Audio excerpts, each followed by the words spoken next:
La actualidad, sus tonos, sus contrastes. Esto es Matices.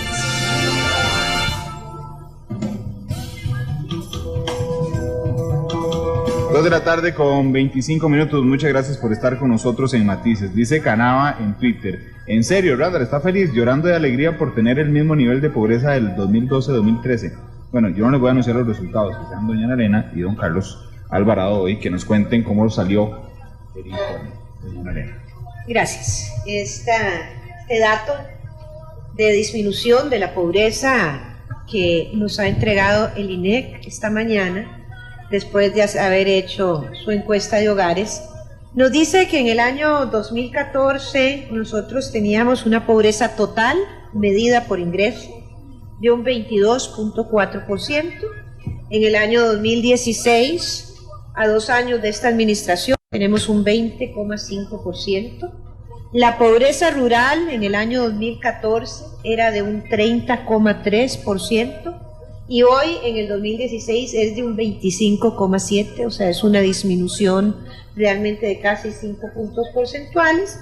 Y la pobreza urbana era de un 19,5% y hoy es de un 18,6%. Sí, si nosotros logramos ver la cantidad de personas, ¿verdad? Estos son porcentajes, pero cuando esto se refleja en seres humanos, tenemos hogares con menos pobreza, 10.400, y hogares con menos pobreza extrema, 9.700.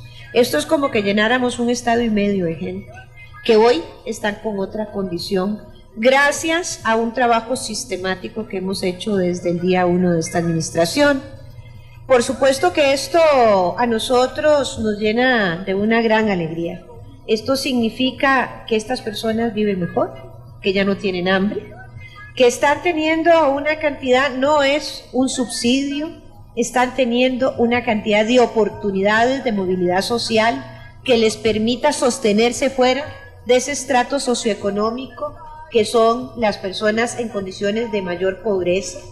Eso significa que hoy tenemos 22.620 personas menos en pobreza y 30.800 personas menos en pobreza extrema. Es decir, donde hicimos un impacto más importante fue en la pobreza extrema de 1,3%. ¿Qué era la prioridad? Claro que es la prioridad y es con lo que hemos nosotros venido trabajando. Pero hay otro tema que es extraordinario y es que podemos mirar un gráfico en donde dice cómo están, en cuál quintil está distribuida las personas en condición de pobreza extrema, los recursos que recibe del Estado. Y vemos que los recursos mayoritariamente hoy sí le llegan al quintil más pobre.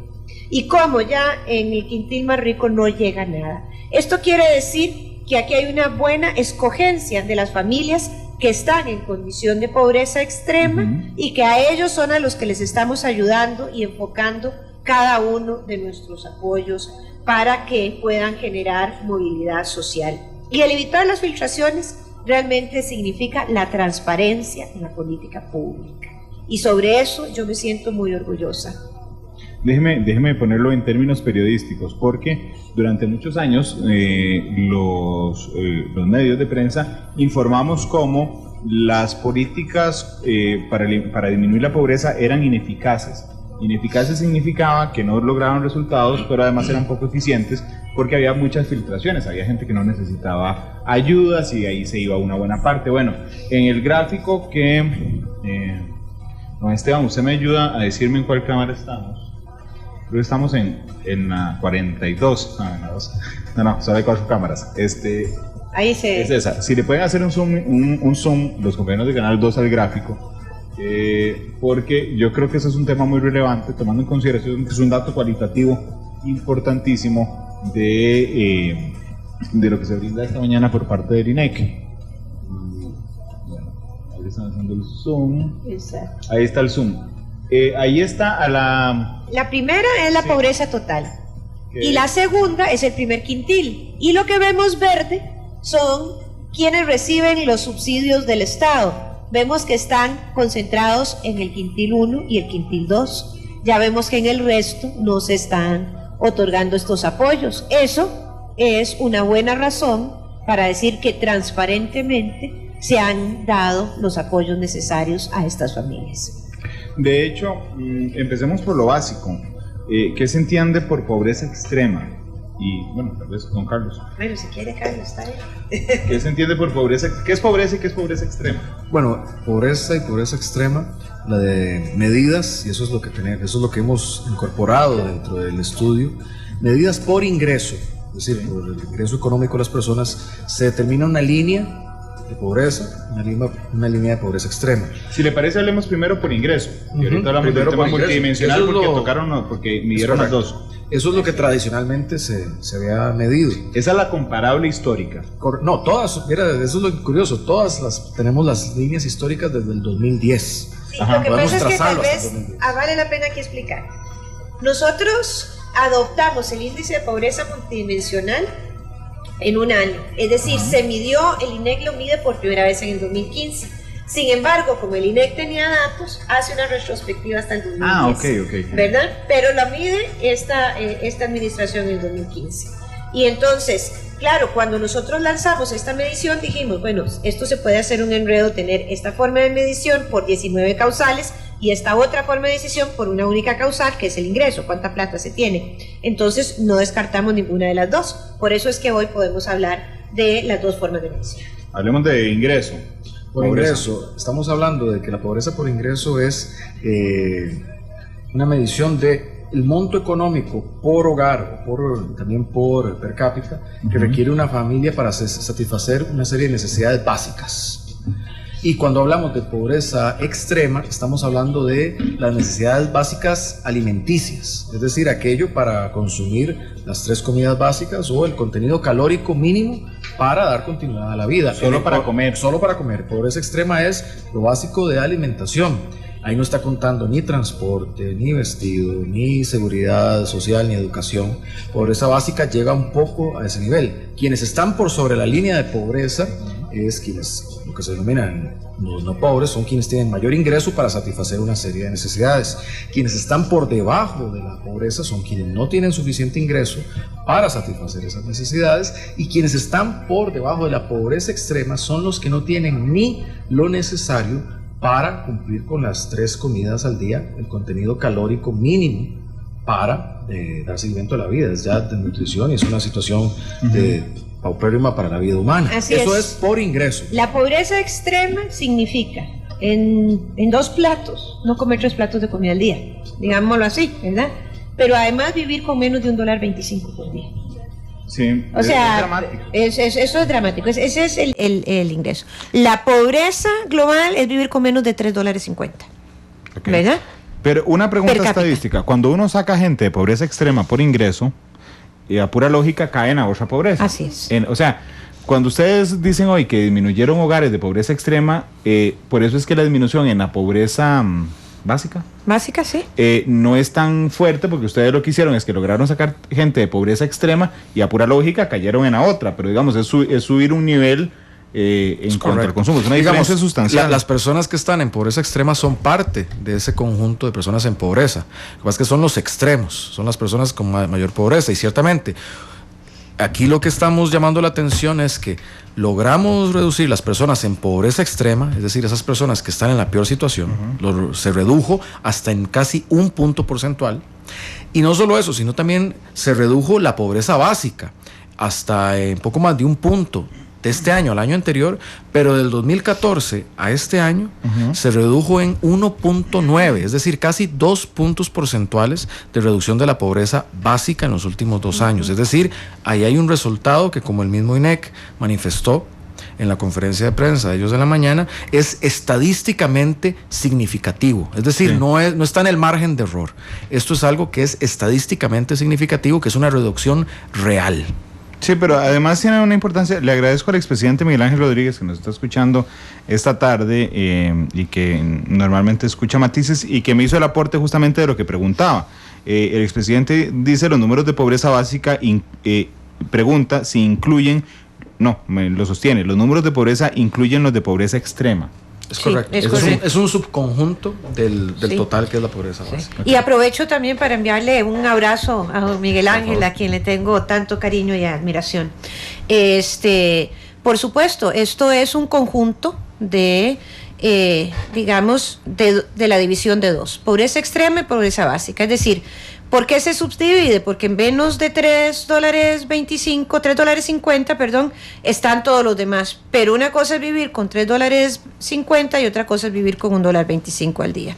Entonces, por eso es que están.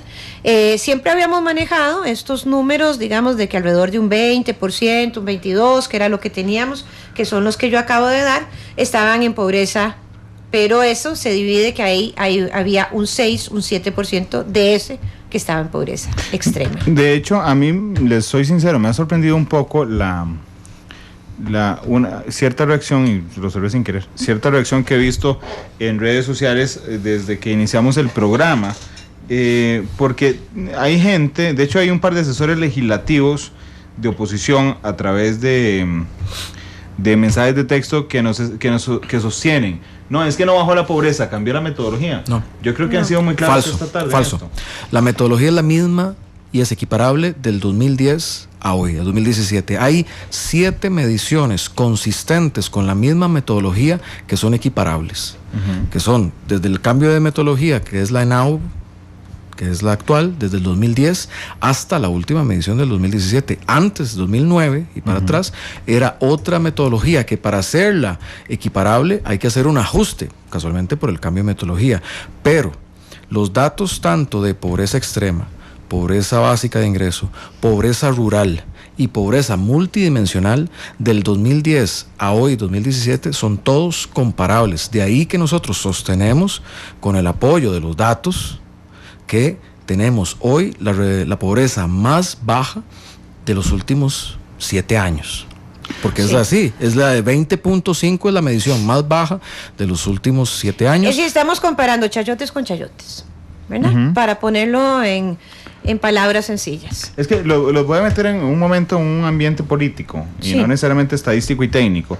Es que a mí me ha llamado la atención y lo he visto con muy buenos ojos como ciudadano, que desde que se lanza Puente al Desarrollo, que yo creo que se vino a explicar en este programa. Así es, aquí venimos siempre primero. Sí, siempre, hoy es el primero. Hoy es el primero, sí. Ustedes, lo explican, ¿verdad? Puente al Desarrollo. Desde un primer momento yo siento que la oposición política lo ve con buenos ojos, ¿verdad? Y de hecho sus resultados han sido reconocidos por propios y extraños, ¿verdad? Lo que pasa es que hasta hoy, porque hoy se presentan los primeros reportes y por lo que estoy leyendo en redes sociales, que ya les voy a decir, y lo que estoy recibiendo de asesores legislativos de oposición, es que hay una crítica predestinada ya a cuándo encuentran los primeros resultados. Dicen en Twitter, les voy a leer. No se hizo nada, lo que hicieron fue aumentar las transferencias estatales, es decir, ayudas de limas. 2, se redujo el 1% los pobres extremos y pasaron a ser simples pobres. Dice Francisco López, estos resultados ¿cómo se perciben? Porque lo que se ve son más tugurios, más delincuencia y más pobreza en Costa Rica. Los subsidios ilegales... Siempre, yo no sé por qué siempre que viene Carlos Alvarado siempre toca este tema y no le toca a él. Los subsidios ilegales al combustible otorgados por decreto, estamos ahogando a la clase media. Dice otro, ¿cuánta es la inversión que se ha tenido que hacer para lograr esa reducción? Debe ser que esos 10,000 seres humanos se murieron, porque no creo que en ningún lado hayan disminuido. Yo tomaría eso no como, vamos a ver, tomémoslo como preguntas válidas, sino como mezquindad política. Vamos a ver. Tan lindo el cajita blanca, ¿eh? Sí, eso sí. No, porque creo que hay que asumir, yo estoy muy contento y optimista. Vamos a ver, los programas de transferencias en los últimos 2 años no aumentaron. O sea, no, y todos conocemos el contexto fiscal. Entonces no aumentamos en cantidad de dinero lo que estamos direccionando. ¿Por qué crece, según los datos del INEC, en un 14% lo que son transferencias a la gente más pobre? Crece a partir de la eficiencia en que se distribuyen. ¿Por qué cuando se plantea Puente al Desarrollo no tiene, más bien tiene una gran acogida de diferentes sectores políticos? Porque es un programa que tiene un gran fundamento técnico-científico.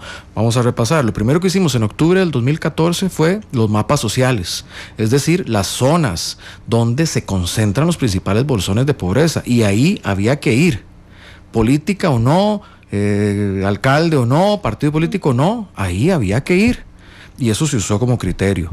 También se usó como criterio el índice de pobreza multidimensional desarrollado en el 2015, que no solo, y eso es muy importante, no solo ve el tema económico, sino ve los temas de capacidades humanas. Entonces, varios puntos. Uno, no aumentamos necesariamente el dinero de transferencias, pero hicimos que llegaran a donde tenían que llegar. Es decir, se reducen las filtraciones y llega el dinero a quien más lo necesita sin necesidad de tener que incrementar esas cantidades de dinero. Ahora la gente dirá, pero entonces lo que están haciendo es dándoles plata para que salgan de pobres.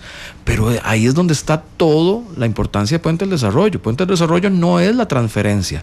La transferencia es una forma de dar apoyo, pero está condicionada ¿a qué? A los programas de educación, a los programas de capacitación, a los programas de salud, a los programas de cuidado, porque el objetivo final no es sacar a la pobreza, a la gente de la pobreza por ingreso exclusivamente, es que crezca el capital humano, que eventualmente estas familias rompan el ciclo de pobreza a través de tener mejor educación, mejor capacitación, mejor posibilidad de vincularse al mercado laboral y a la autonomía. Para eso se requiere salud, se requiere cuidado. Pero no solo es, entonces eso descarta el argumento de las transferencias. Y otro que lo rebate absolutamente es que no solo baja la pobreza por ingreso, baja la pobreza multidimensional.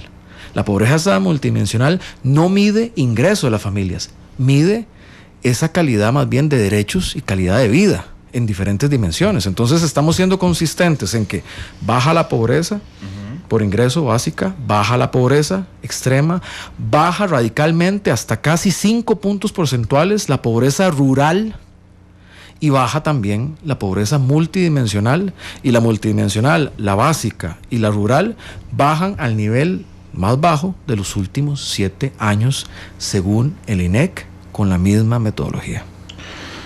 Dice la vicepresidenta que a usted hay que enterrarlo en cajita blanca. No, es que yo te voy a decir... ¿Usted sí cree que es mezquindad política? Absolutamente, es que no me cabe la menor duda. Es decir, es que pero ya... no lo habíamos visto durante el tiempo de desarrollo de... Bueno, es que hoy aquí hay, digamos, hoy hay unos datos duros, hoy hay gente que lo mira esto como un triunfo del gobierno, yo lo miro como un triunfo de la gente que se logra a través del trabajo que hemos hecho en esta administración.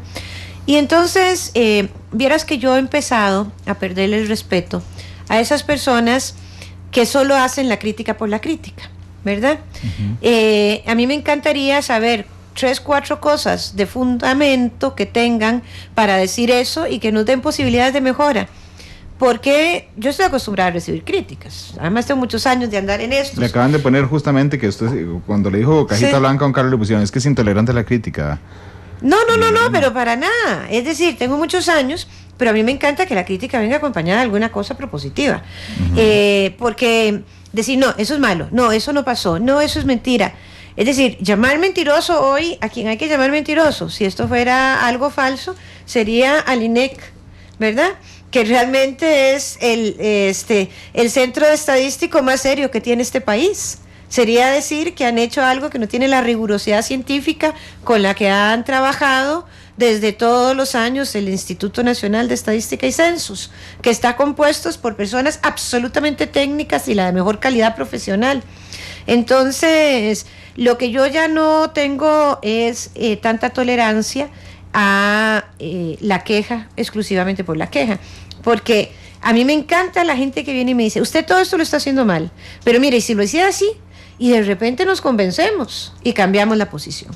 Pero volviendo a este tema, no me lo pregunten a mí, vayan y pregúntenle a las 27.300 familias de Puente al Desarrollo, que suma 109.000 personas, si viven hoy mejor o no. Hemos estado haciendo algunas tomas, porque el tema de la comunicación, usted lo sabe, don Randall, es muy importante. Así es. Y hemos hablado con familias, y hoy me decían que le estuvieron diciendo, bueno, ¿y para usted qué significa Puente al Desarrollo?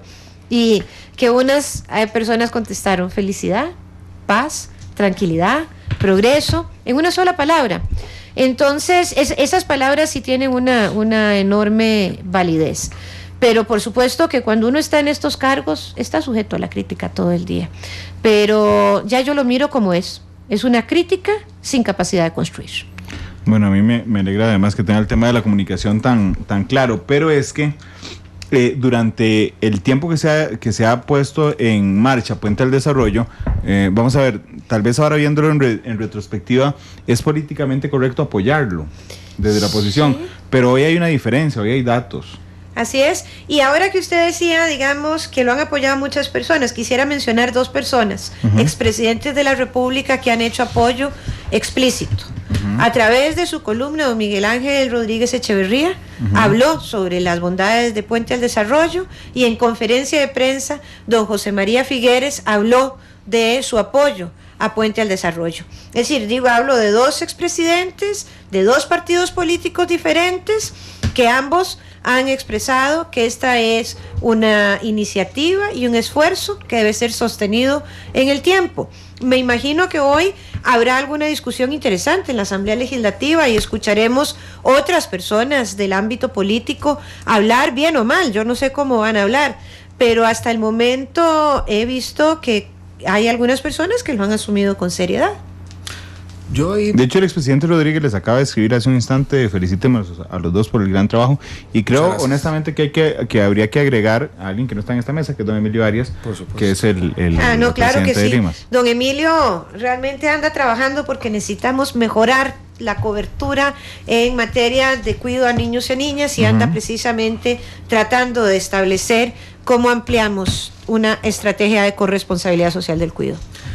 Yo ahí creo que enfatizaría en un punto. Cuando nosotros, como bien mencionó doña Ana Elena, nosotros no conocemos estos datos, los conocemos hace menos, serán exactamente casi 24 horas, porque nosotros hay una diferencia que nos hacen una presentación previa, pero nosotros no conocemos estos datos de parte del INEC. El INEC es un órgano técnico independiente que es muy celoso con esto, porque es información que hay que resguardar, y que Dios guarde tuviera alguna injerencia política. Eso es todo lo contrario, es técnico, y nosotros lo conocimos hasta hace poco, y también ayer, y es esa la alegría, como dijo bien doña Ana Elena la vez pasada que estuvo en el programa.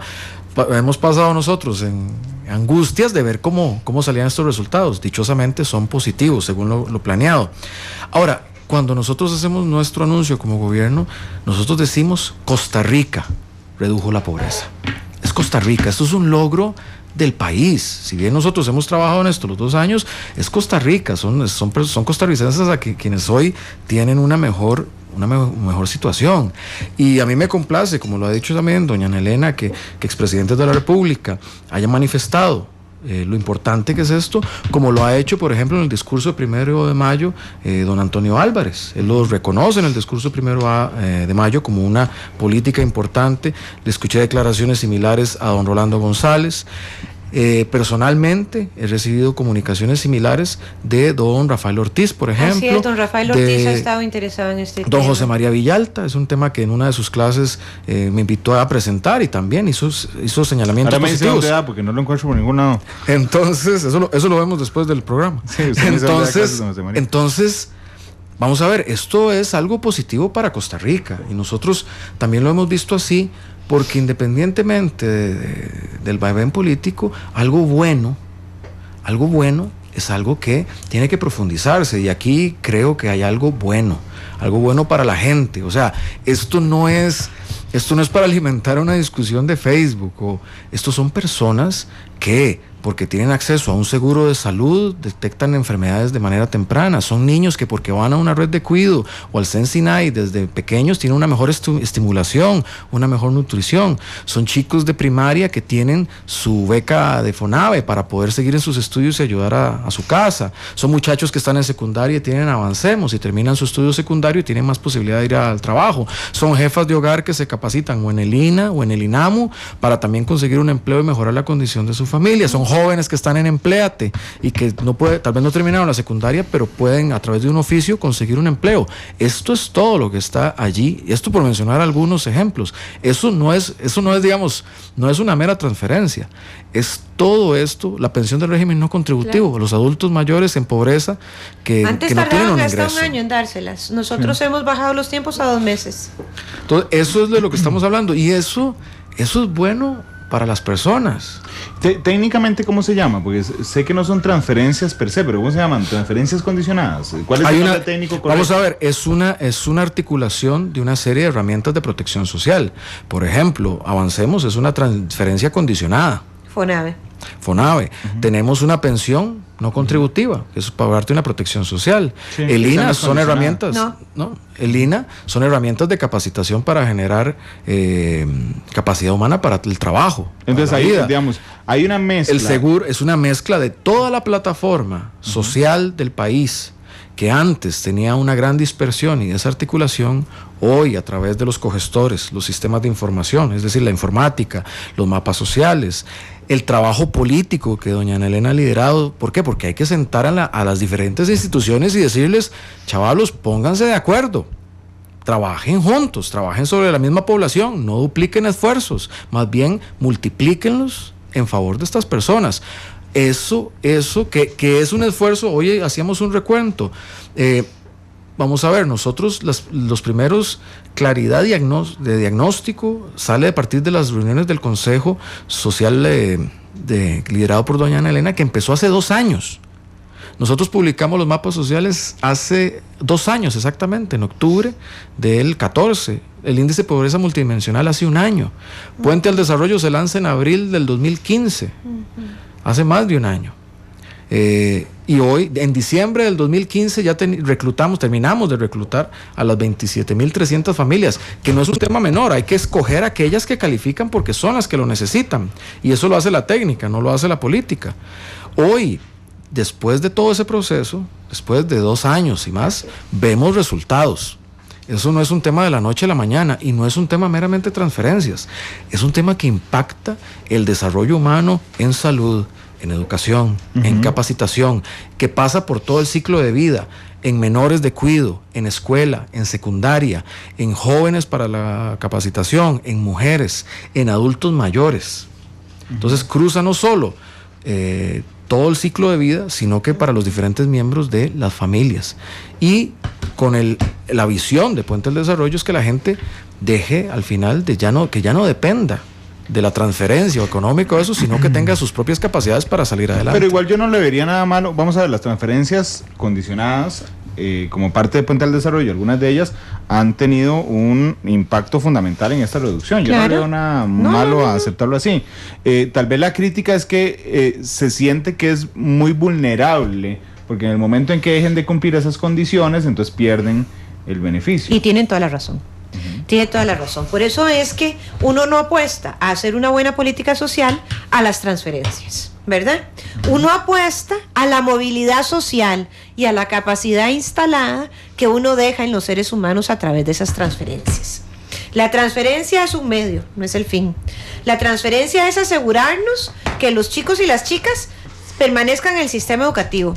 Pero nosotros, digamos, en materia de retención educativa, don Carlos tomó una decisión muy acertada, que fue darles más recursos, que la beca sea más grande a quienes están en primer año y no a los que están en quinto año, porque los que están en quinto año ya los tenemos cautivos. Sí. El tema es retenerlos en primer año. La transferencia también nos ayuda a que realmente permanezcan dentro del sistema educativo, pero también ayuda toda la política anti-bullying que hacemos, toda la política de tener una malla curricular, sabiendo que cuando hay repitencia hay que ver cómo se hace para ayudarle al chico con adecuaciones. Es decir, son muchas otras cosas. La transferencia se la quita mañana cualquier gobierno que venga y la gente queda igual de mal que antes. Lo que nunca nos van a quitar es el conocimiento que hemos dejado en las familias. Es por eso que esto sí genera movilidad social, porque el 100% de las familias puente tienen sus hijos, adolescentes o niños en escuela y colegio.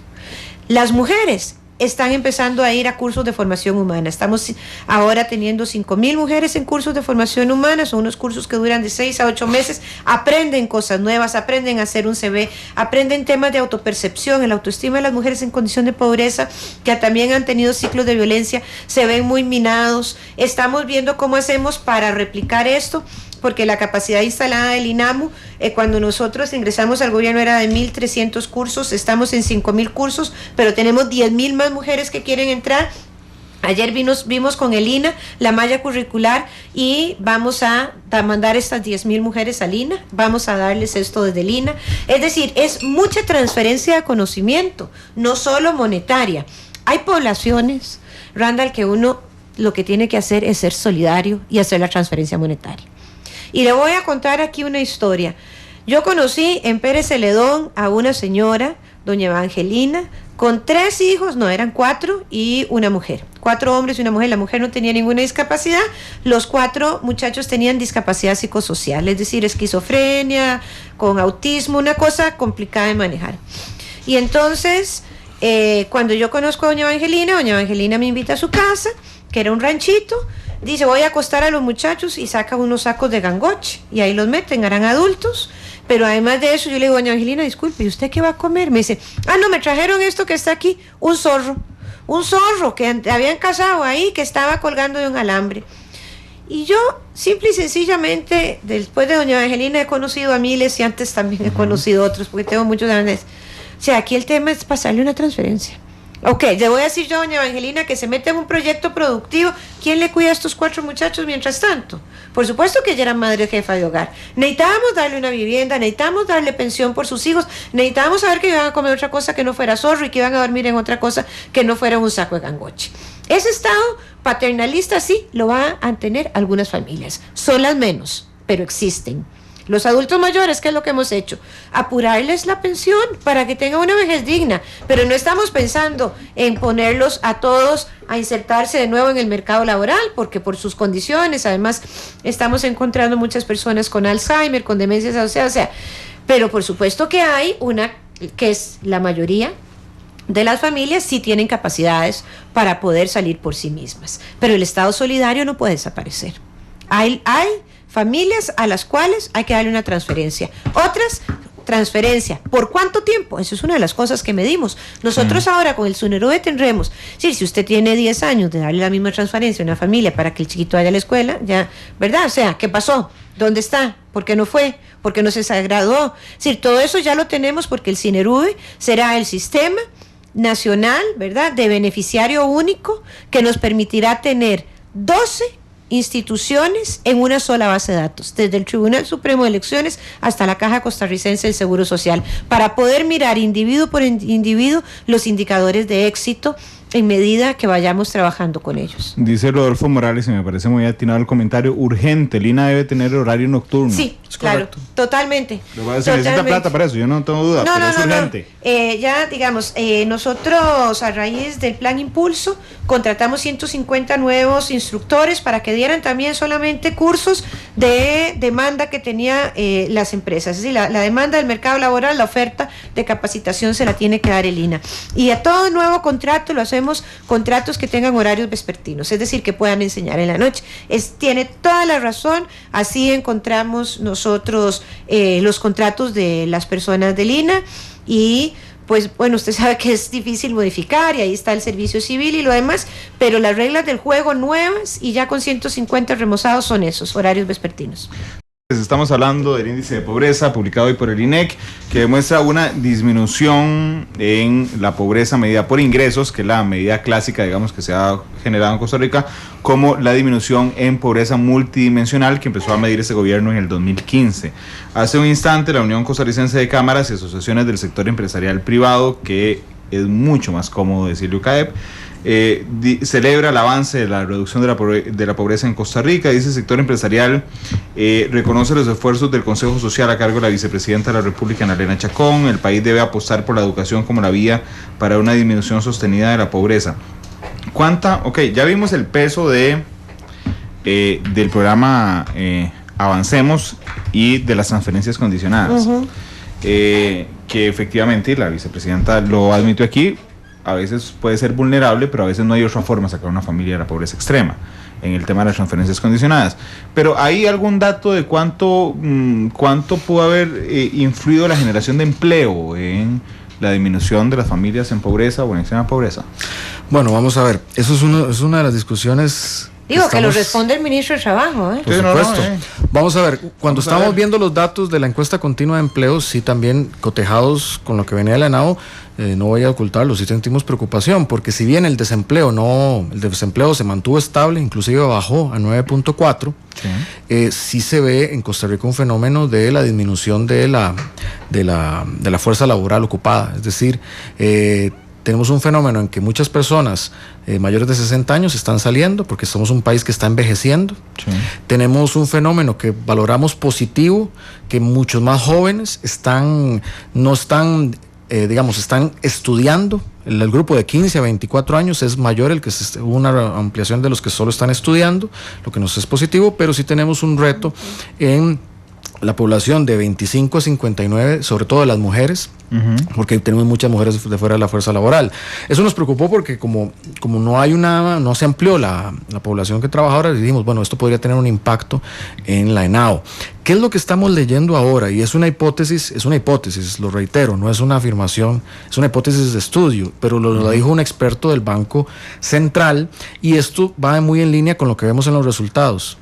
Y esto es una conversación un poco técnica, pero puede que muchas personas de bajo ingreso, sobre todo en el que están buscando trabajo o que tienen trabajos informales, por los bajos niveles de ingreso, lo que llaman la elasticidad o la preferencia, si reciben el apoyo de gobierno, llámese una transferencia o llámese el apoyo para incorporarse ellos mismos o sus miembros de la familia a programas de educación y otros, hay un desincentivo para el trabajo informal.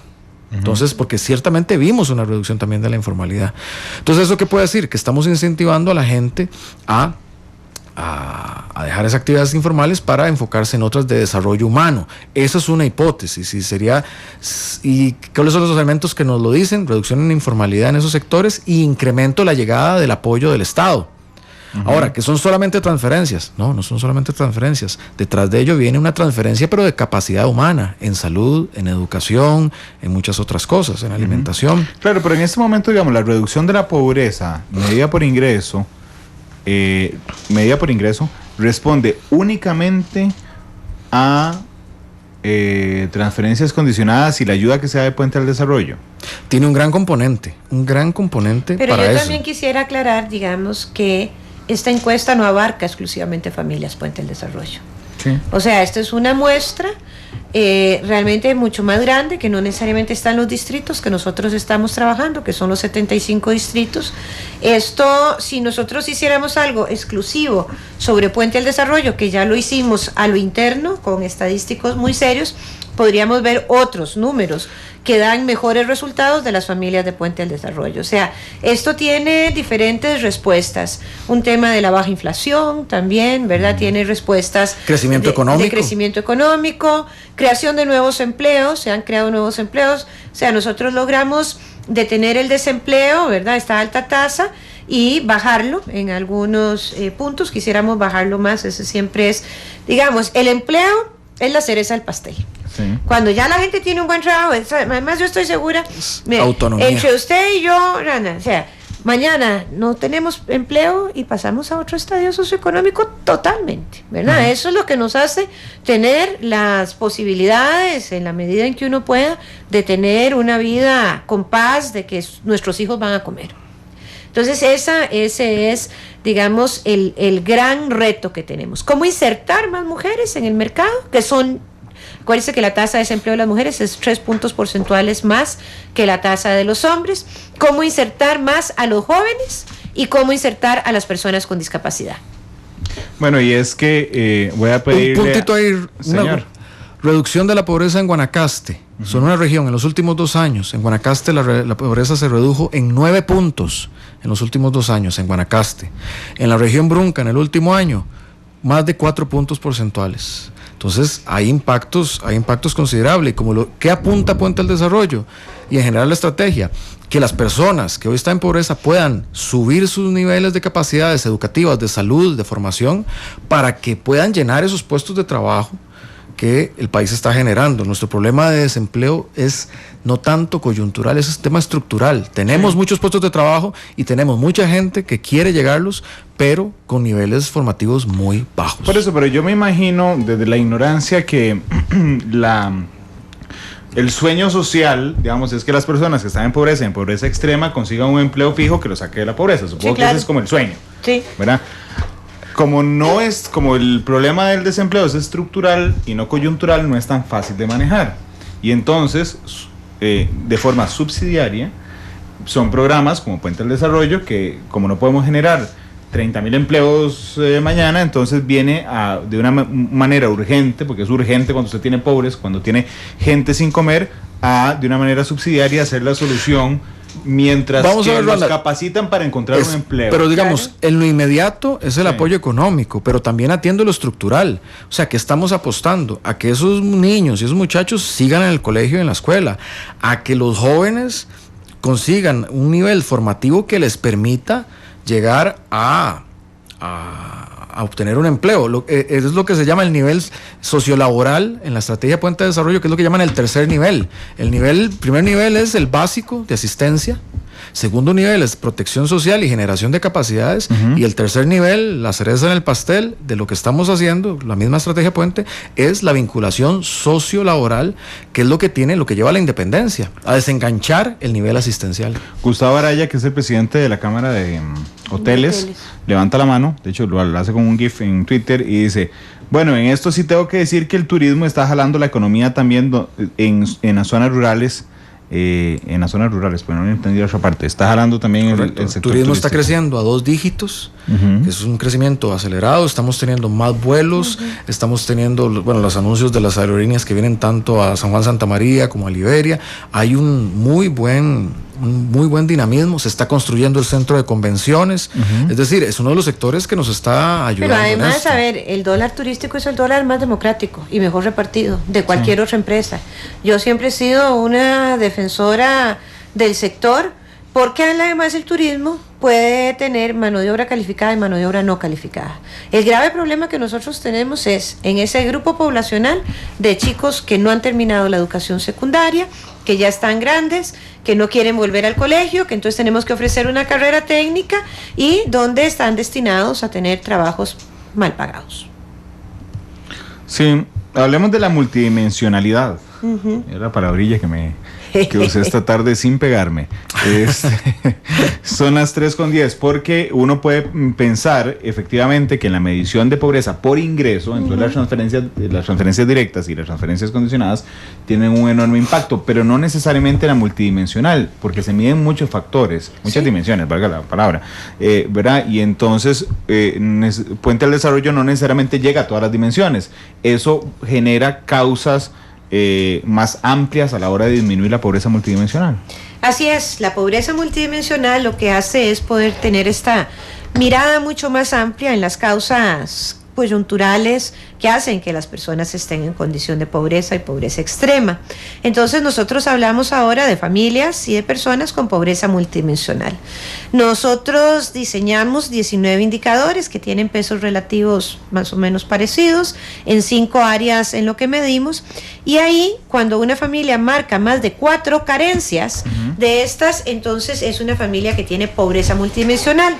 En ese sentido, pues nosotros estamos viendo que la pobreza multidimensional también bajó casi un punto porcentual entre la medición del año pasado y este año, y cómo ha venido bajando del año 2010 hasta la fecha, en donde también el INEC hizo una retrospectiva sobre eso. Ahí, digamos, el indicador que más bajó es el de internet y conectividad, que eso es importante. Sobre esto nosotros tuvimos un reconocimiento del país por parte de la UTN, que es esta Organización Mundial de Tecnologías, en donde nos dice y nos felicita como el primer país del mundo que incorporamos la reducción de la brecha digital en la reducción de la pobreza. Ahí pasamos de 49% de las familias marcaron esta carencia el año pasado, y este año 40% de las familias la marcaron, es decir, fue 9 puntos menos, lo que nos da realmente una mejora sustancial. Eso es gracias a la estrategia CR Digital, eso es gracias a que nosotros estamos visualizando la necesidad de la conectividad indistintamente de la situación socioeconómica de las familias. El índice multidimensional también nos dice con claridad, por ejemplo, si las personas con discapacidad están teniendo o no están teniendo una pensión. Nos dice también quiénes están fuera del mercado laboral formal por razones de cuidado, y ahí marca un 99% de quienes responden son las mujeres. Sí. Y eso pues nos da un resultado apabullante. No hay que ser un gran genio para saber que o hacemos una buena política de corresponsabilidad del cuidado o las mujeres no nos integramos dentro del mercado, bajamos esos 3 puntos porcentuales de desempleo más que tenemos las mujeres que la media nacional. Doña Ana Elena, pero en los indicadores que permiten la reducción de la pobreza multidimensional, me mencionó el primero, que es conectividad. Todos esos que le he dicho son de esos. Bueno, conectividad, fuera del mercado laboral por razones de cuidado, años de escolaridad. Por eso, pero el tema por razones de cuidado también mejoró. ¿O no mejoró? No, está prácticamente igual. Lo que mejora es el consolidado. Que mejoran. Ajá. Mejora el tema de conectividad, mejora el tema de secundaria. Sí, de permanencia en el... Hay algunos, de hecho, tengo que ahí en el tema laboral, de cumplimiento de otros derechos laborales, no hay un decrecimiento, no una mejora. Eso me corresponde a mí. Esas son las cosas buenas. Yo ya sé que ahí hay un indicador que en vez de bajar, subió. ¿Qué es lo que me toca hacer? Y ya lo estamos haciendo. ¿Cómo la inspección de empleo, la que tiene que ver los derechos laborales, la direccionamos a esas zonas donde creció el incumplimiento de derechos laborales para revertir la tendencia? Es que también es el índice de pobreza multidimensional es una herramienta de gestión, o sea, no es solo mide el consolidado, y lo bueno es que bajó, pero también dice dónde no hubo mejoras y dónde hay que ir a trabajar con más esfuerzo. Cada uno de esos indicadores, como le decía doña Ana Elena, en el tema de internet hay mayor acceso, en el tema de educación secundaria hay mejoras. Ahí me mataste con eso porque son 19 y los acabamos de recibir ayer. Pero eso es un tema muy importante, pero lo bueno es que cada de esos indicadores no es un indicador suelto, cada uno de ellos tiene una política y un responsable asignado. Empeoramos un poquito en personas con discapacidad. Sí. Pero ahí una de las... En la cantidad, digamos, de poder tener subsidios o pensión o atención. Es decir, que en medio, que yo creo que es de resaltar lo que dice don Carlos, que en medio de la medición, que efectivamente hay muchas cosas que celebrar, incluyendo la mejoría en algunos indicadores de los que don Carlos no se acuerda esta tarde, de algunos de ellos. Ya lo voy a ver en mi teléfono. Era la presión mediática, ¿vio? El quinto poder. Hay otros que decrecen, pero lo que permite esto es una jaladita de orejas, porque como decía don Carlos, bueno, hay una de él, que es que las empresas están incumpliendo entonces derechos laborales, hay un aumento salario mínimo, el tema de las pensiones para personas con discapacidad o atención. En realidad, son muchos, pero lo que hemos hecho nosotros ahora de forma extraordinaria ha sido tomar todo el IPM y hacer presupuestos basados en IPM, es decir, la misma plata, pero poniéndolo donde están las capacidades de mejora. A ver, díganos, don Carlos. En baja formación de capital humano logramos bajar, que eso es formación de personas mayores de 25 años. Mejora, pero es modesta. Sin logro de bachillerato se logra bajar en 2 puntos, lo cual es muy bueno, de 33 a 31. Digamos, el que logren el bachillerato. Exactamente, dentro de la medición multidimensional. Rezago educativo se logra bajar y no asistencia a la educación formal se logra bajar. Es decir, consolidado en la dimensión de educación, solo hay cosas positivas. En la vivienda e internet, en mal estado del techo y piso, sube un poquito. Sube un punto, sí. Sube un punto. Sin uso de internet, ese es dramático. Logramos mejorar en 9 puntos. Sí, ya lo dije porque la cobertura. Ese es el indicador más alto. Ese es el que más se movió. Mal estado de paredes y exteriores, queda igual. Y hacinamiento sube un poquito. Sin seguro de salud, básicamente igual. En eliminación de basura hay una mejora sustantiva de 1 punto porcentual. En el servicio de agua hay una mejora. Y eliminación de excretas queda prácticamente igual. Incumplimiento de otros derechos laborales, si hay un indicador que sube, ese me toca a mí, yo tengo que entrar a ver qué acciones hacemos para mejorar el cumplimiento de derechos laborales. Desempleo de larga duración baja un poquito. Empleo independiente informal baja un poquito. Y salario mínimo sube un poquito. Entonces, digamos, uno ya sabe, tenemos que tutelar el tema de los derechos laborales. Fuera del trabajo por obligaciones familiares, queda prácticamente igual, que es el tema del cuidado. Pero lo que mencionaba doña Ana Elena, personas con discapacidad sin apoyo, transferencias, sube 2 puntos, pero lo que me dicen también es que mejoramos la herramienta para medirlo, porque afinamos las preguntas, entonces puede que estemos leyendo más de lo que antes leíamos. a través de la NAO. Primera infancia sin cuido, prácticamente igual, y adultos mayores sin pensión, prácticamente igual. Entonces, ahí ¿qué es lo que necesitamos ver? Hay algunos variables donde logramos un cambio sustantivo, otras donde estamos igual, necesitamos empujar más, y otras donde hicimos para atrás y necesitamos fortalecer para bajar. Pero esto lo que es un panel de control, como lo decía bien doña Ana Elena. ¿Qué estamos haciendo? ¿Qué se viene para el otro año? Presupuestar. Todos estos indicadores tienen uno o más programas asociados. Pues, por ejemplo, pensiones para adultos mayores, régimen no contributivo de la caja, bachilleratos, todo lo que hace el MEP o Avancemos, educación secundaria, capacitación después de los 25 años, el INA, el INAMU, Empléate. Cada uno tiene programas asignados. Entonces es cómo identificar. Esto es el consolidado. ¿En qué regiones pasó esto? ¿Dónde se empeoró por región? Eso lo que nos da es un material que tenemos apenas un día de conocer y actualizado, pero para ponernos los expertos a verlo y los que gerenciamos esto a tomar decisiones para con estas herramientas combatir la pobreza. Es que eso es lo que nos dice la gente del INEC, digamos, un poco de que esto está ahí para tomar decisiones, para hacer política pública, y que ellos se sienten muy contentos, que la verdad es que hay mucho asidero en la toma de decisiones que nosotros vamos haciendo basados en estos datos, que es la pura evidencia. El coeficiente de Gini se mantuvo, ¿verdad? Sí. Sí, que eso es otro reto país. Pero sí, la disminución de las desigualdades, eso es un reto muy complicado de hacer. Costa Rica ha venido creciendo en desigualdad, Latinoamérica es la región más desigual del mundo, y eso también tiene su enorme impacto. En algunos lugares la desigualdad disminuyó, pero realmente todavía aquí sobre esto hay mucho trabajo que hacer. Bueno, yo quiero agradecerles haber venido hoy, bajo riesgo del compromiso de la semana pasada, doña Elena. Y don Carlos también, muchas gracias de verdad por venir, felicitaciones por los buenos resultados, y bueno, que sean de provecho las jaladas de oreja en lo multidimensional, que sé que lo aprovecharán para darnos mejores resultados todavía. Así es. Gracias, doña Elena. No, con mucho gusto, yo encantada realmente de venir aquí, de contar las verdades sustentadas en los números. Gracias, don Carlos. Un placer, la verdad es que es siempre un gusto estar acá. Son las 3:20. Nos vamos, y don Carlos escogió la canción Con la venia de doña Elena. Claro. Muchas gracias. Es Queen. ¿Por qué esa canción? ¿Por qué? Porque esto es un tema de libertad. Romper la pobreza es acceder a la libertad, hacer la autonomía. Y entonces, además que Freddie Mercury lo expresa con gran sentimiento. Sin duda alguna, quiero ser libre. I Want to Break Free es Queen, 3:21. Feliz tarde.